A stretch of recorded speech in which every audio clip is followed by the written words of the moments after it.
بسم اللہ الرحمن الرحیم. ابتدا ہے رب کریم کے بابرکت نام سے جو دلوں کے بھید خوب جانتا ہے. درود و سلام نبی آخر الزماں حضرت محمد صلی اللہ علیہ وآلہ وسلم اور آپ صلی اللہ علیہ وآلہ وسلم کی آل اولاد پر. السلام علیکم ناظرین، میرا نام فروخ شراز ہے. ٹرانسپیرنٹ پراپرٹیز کے پلیٹ فارم سے ایک دفعہ دوبارہ آپ کی خدمت میں حاضر ہیں. ناظرین، آج کی ہماری یہ جو مختصر ویڈیو ہے، اس ویڈیو کے اندر کچھ اہم معاملات ہیں جن کے اوپر آپ سے ڈسکشن کرنا بہت ضروری ہے. میں نے اس چیز کو نوٹس کیا ہے کہ بہت سارے ہمارے اوورسیز کسٹمر اور کلائنٹس جو ہیں بہت ساری ایسی سوسائٹیز کے اندر پھنس جاتے ہیں جن کا کوئی مستقبل نہیں ہوتا. اگر پریویس ایئرز کی اگر میں بات کروں، جو پچھلے سال گزرے ہیں، تو ان سالوں میں بہت ساری ہاؤسنگ سوسائٹیز جو ہیں وہ مارکیٹ کے اندر لانچ ہوئیں اور آپ لوگوں نے بغیر تحقیق کے ان سوسائٹیز کے اندر اپنی انویسٹمنٹ کی. اس کا نقصان کیا ہوا؟ اس کا نقصان یہ ہوا کہ جن کا پتہ ہی کوئی نہیں تھا، جن کا کوئی ٹریک ریکارڈ ہی کوئی نہیں تھا، کوئی چیز انہوں نے ڈیلیوری نہیں کی تھی، آپ نے بلائنڈلی ٹرسٹ کیا اور آپ نے وہاں پہ انویسٹمنٹ کر دی.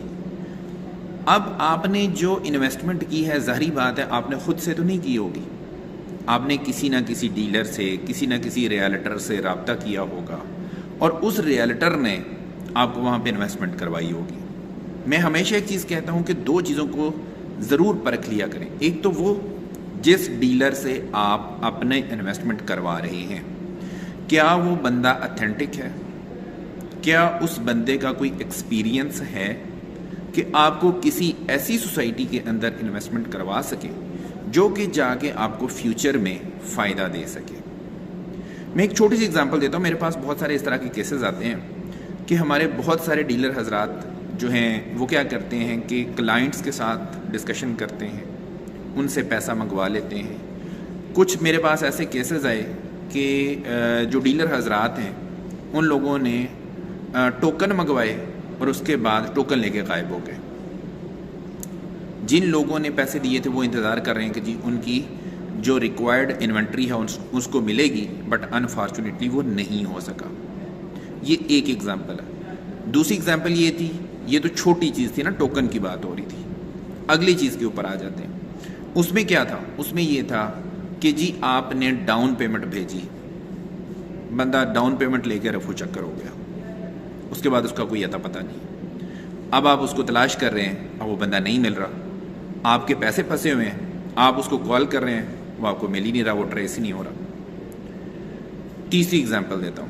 تیسری ایگزامپل یہ ہے کہ آپ نے پیسے بھجوائے، اس بندے نے آپ کی انویسٹمنٹ کروا دی، وہ کسی بھی ایکس وائی زی سوسائٹی کے اندر اس نے آپ کی انویسٹمنٹ کروا دی. اس کے بعد جب آپ کو ضرورت پڑی اس کو ریسیل کرنے کی، یا مزید کسی جگہ پہ آپ پھنس گئے، آپ کو کوئی ضرورت پڑی کہ یار میں اس سے رابطہ کر لیتا ہوں تاکہ مجھے وہ اس مشکل سے نکالے. اب آپ اس کو کال کرتے ہیں، اس کا نمبر بند ملتا ہے، یا آپ اس کو کال کرتے ہیں وہ بندہ رسپونڈ نہیں کرتا.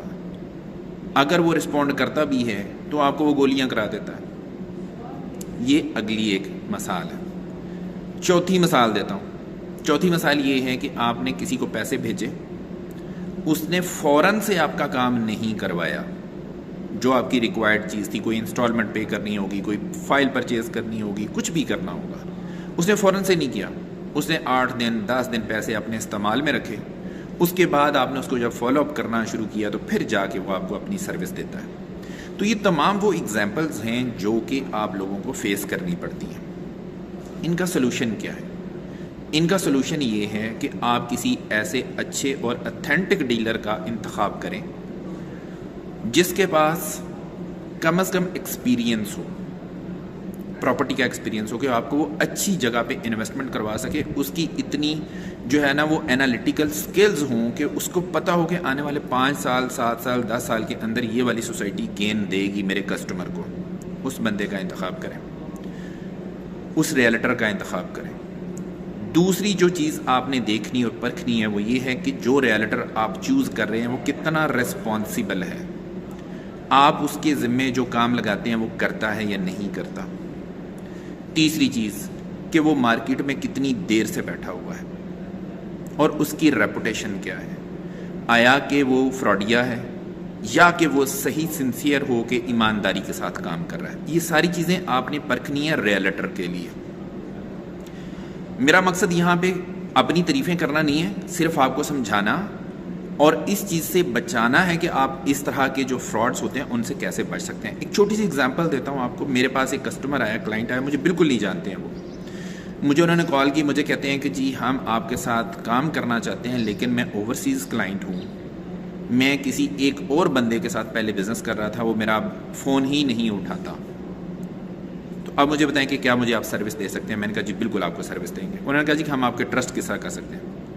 خیر جو بھی چیزیں میرے پاس موجود تھیں میں نے ان کے ساتھ شیئر کی. میں نے کہا جی اس طرح سے آپ ہمارے اوپر ٹرسٹ کر سکتے ہیں. لبے لباب یہ کہ جناب انہوں نے ہمیں پیمنٹ بھیج دی اور مجھے کہا کہ جی میری یہ والی انسٹالمنٹ پے کر دیں اور یہ والی ڈسکاؤنٹ آفر لگوا دیں. میں نے کہا جی ٹھیک ہے انشاءاللہ لگ جائیں گی. میں آپ کو اپنی اسکرین کے اوپر نا کچھ جو ہے نا واٹس ایپ کے اسکرین شاٹس جو ہے نا وہ شیئر کر رہا ہوں. یہ اسی کسٹمر کے ہیں. یہ پہلی دفعہ اس کسٹمر کا ہمارے ساتھ انٹریکشن ہوئی ہے. آپ خود دیکھ سکتے ہیں کہ کتنا سیٹسفائیڈ ہوا ہے یہ کسٹمر ہماری سروس سے. اور ہم نے کیا کیا؟ کچھ خاص نہیں کیا. ہم نے جو چیز جو بات ان کو بتائی ہے وہ بات ہم نے پوری کی ہے. وہ وعدہ ہم نے پورا کیا ہے اور جس ٹائم کے اوپر بتایا تھا اس ٹائم سے پہلے چیزیں کروا کے دی ہیں ان کو. جتنی اماؤنٹ بتائی تھی اتنی اماؤنٹ ان کو کروا کے دی ہے. تو مطلب پوری ایمانداری کے ساتھ ہم نے سروس دی ہے and he is very happy. الحمدللہ ثم الحمدللہ. یہ صرف ایک مثال دے رہا ہوں. الحمدللہ ٹرانسپیرنٹ پراپرٹیز کے بے انتہا کسٹمرز ہیں جو کہ سیٹسفائیڈ کسٹمر اور آل اکراس دا گلوب بیٹھے ہوئے ہیں اور آج تک وہ ہمارے ساتھ اسی وجہ سے بزنس کرتے ہیں کیونکہ ہم اپنی سروس کے اوپر کسی قسم کا کوئی کمپرومائز کرتے ہی نہیں ہیں. بالکل ایمانداری کے ساتھ آپ کو سروس دیتے ہیں. یہ ہوگی بات ریئلٹر کی. دوسری بات جو ہے کہ آپ نے جب بھی کسی ریئلٹر کا انتخاب کرنا ہے کسی ایسے ریئلٹر کا انتخاب کریں جو آپ کو کسی غلط جگہ پہ نہ پھنسائے، جو کہ آپ کی انویسٹمنٹ ایسی کروائے جو کہ اپنی انویسٹمنٹ سمجھ کے آپ کا پیسہ لگائے وہاں پہ. بہت سارے ایسے لوگ ہوتے ہیں جو صرف اپنے کمیشن کے لالچ میں آپ کو غلط جگہ پہ پھنسا دیتے ہیں. بچے ایسے جگہوں سے. میں آپ کو بتا رہا ہوں میرا جو تھمبنیل ہے اس کے اوپر آپ نے دیکھا ہوگا کہ 5-7 سال میں بے تحاشا سوسائٹیز آئیں. لاکھوں لوگ ان سوسائٹیز میں پھنسے، ان کا اربوں روپیہ ڈوبا اور وہ سوسائٹیز بھاگ گئی. اب ان کا کوئی سر پیر نہیں ہے، اب ان کی ایگزسٹنس نہیں ہے، ان کا وجود نہیں ہے. تو آپ لوگوں سے گزارش ہے کہ ریئلٹر کا بھی انتخاب اچھا کریں اور سوسائٹیز کا انتخاب بھی اچھا کریں. ایسی سوسائٹیز میں انویسٹمنٹ کریں جو کہ لائیو ہیں، جو زندہ ہیں. اس کی کیا نشانی ہے؟ کون سی سوسائٹی زندہ ہے آپ کو کیسے پتہ چلے گا؟ ایسے پتہ چلے گا کہ جی اس کی لینڈ اس کے پاس موجود ہو، وہ ڈیولپمنٹ کر رہے ہوں، وہ بیلٹنگ کی طرف بڑھ رہے ہوں، وہ قبضے دینے جا رہے ہوں، آپ کے مسئلے مسائل جو ہیں ان کو وہ سنتے ہوں، ان کو حل کرتے ہوں. یہ ایک زندہ جاوید سوسائٹی کی اگزامپل ہے.